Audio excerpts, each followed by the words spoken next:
மேற்கு தொகுதியை பொறுத்தவரையில அமைச்சர் அவர்கள்னு சொன்னாலே கே.என். நேரு அவர்கள் தான். பட்டி தொட்டி எல்லா இடத்துலையும் கேட்டிங்கன்னாவே எந்த பக்கம் பார்த்தாலும் சின்ன குழந்தைங்க கூட சொல்லக்கூடியது கே.என். நேரு அவர்களை தெரியாதவங்க யாருமே இருக்க மாட்டாங்க. அப்படி பார்க்கும்போது அவர் பார்த்தீங்கன்னா திடீர்னு சென்னையில் இருப்பாங்க. நம்ம நியூஸில் பார்த்துட்டு இருப்போம் சென்னையில் இது மாதிரி சிஎம் கூட இருக்காருன்ட்டு. அதுக்கப்புறம் டக்குன்னு பார்த்தா திருச்சிக்கு வந்திருக்காரு அப்படின்னு சொல்லுவாங்க. அதெல்லாம் பார்க்கும்போது எப்படி இருக்குன்னா, எப்படி அவர் பாவம் தூங்குறாரா இல்லை என்ன பண்ணுறாங்கன்னு தெரியல, மக்களுக்காக ஓடி ஓடி உழைச்சிக்கிட்டே இருக்காரே. நான் நிறைய அதை தான் யோசிச்சுட்டு இருக்கிறது உண்டு.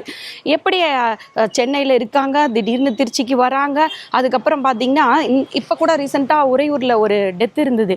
அதுக்கு கூட அவர் சென்னையில் தான் இருந்தாங்க. அதை சொன்ன உடனே ஓடோடி அதை பார்க்குறதும், கீழ்மட்ட தொண்டர் உயர் ரகம் அப்படிலாம் கிடையவே கிடையாது. அவரை பொறுத்த வரைக்கும் ஒரு ஒரு விஷயத்தை அவருக்கு போய் நம்ம சொல்லிட்டோம்னா உடனே அந்த விஷயத்தை கரெக்டாக முடிச்சு கொடுக்கறதுல அவர் தான். எந்த ஒரு இப்போ திருமணம் அழைப்பிதழாக இருக்கட்டும், வந்துருங்க ஐயா அப்படின்னு நம்ம சொல்லிட்டோம்னா அதை டக்குன்னு அந்த இடத்துக்கு உடனே அவங்கள வாழ்த்திட்டு போகிறது. அது மாதிரி அமைச்சர் மாதிரியே இருக்க மாட்டாங்க. சொந்தக்காரங்க மாதிரி, சொந்தக்காரங்களை விட ஒரு படி மேலே அப்பா அம்மா எப்படி ஓடி ஓடி நமக்காண்டி செய்வாங்க, அது மாதிரி அமைச்சர் கடகடன் எந்த ஒர்க்காக இருந்தாலும் சரி அவர்கிட்ட நம்ம கொடுத்துட்டோம்னா அவரை பிரம்மாண்ட நாயகன்னு சொல்லுவாங்க. அது மட்டும் இல்லை, அவர் மக்கள் மனசை வென்றெடுத்த மெகா நாயகன் நான் சொல்வேன்.